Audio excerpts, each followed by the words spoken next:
په پیل کې د خبرونو سرټکي د عبدالله ابن مسعود قمنداني له لوري 1500 مختلف نظامي وسایط بیا رغول، ترکیې هیواد ته د طبیعي پیښو سره د مبارزې لپاره د دې ادارې د 10 رئیسانو او مرکزي او ولایتي کارمندانو سفر، او دا چې امریکا اوکراین ته اجازه ورکړه چې روسیې پر ضد اوږدمزله توغندۍ وکاروي. د لوی او مهربانه خدای په سپېڅلي نامه نن دوشنبه د 1403 کال د لړم 28مه نیټه ده.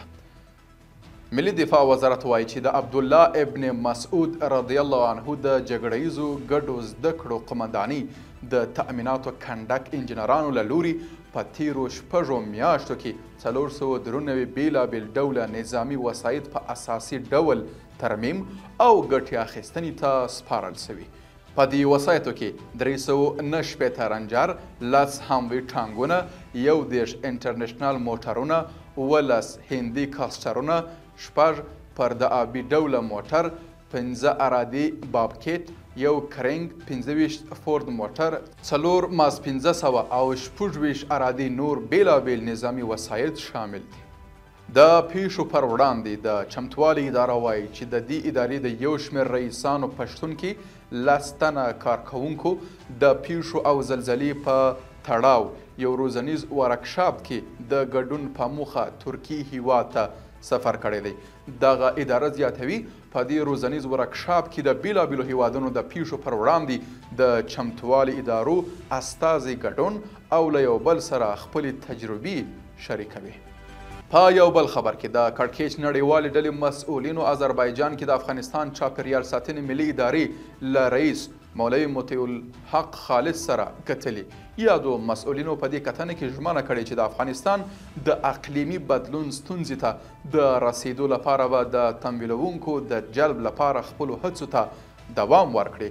بلخه بیا ښاغلي خالص اقلیمي بدلون نړیواله ستونزه بللي او دا یې د ټول بشریت لپاره ګواښ ګڼلی دی.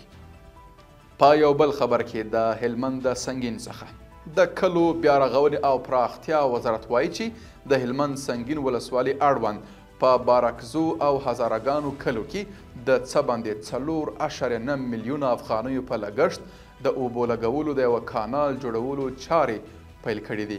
د دې وزارت په وینا دغه کانال چې د ملګرو ملتونو پراختیایي ادارې په مالي لګښت جوړیږي د چارو په بشپړېدو سره به یې زرګونه جریبه کرنیزه ځمکه خړوبه او د سیلابونو له زیان څخه خوندي سي.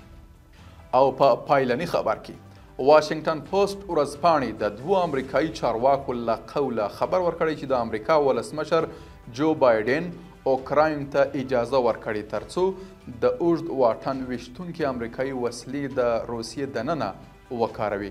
دغو چارواکو ویلي اوکراین پلان لري په راتلونکو ورځو کې خپل لومړني اوږد واټنه بریدونه وکړي. قدرمنو لیدونکو له ملتیا مو مننه. تاسو کولی سئ د عروج بېلابېلې خپرونې د یوټیوب، ایکس او ټلګرام له طریقه تعقیب کړئ. تر بیا ښه وخت او ښې چارې.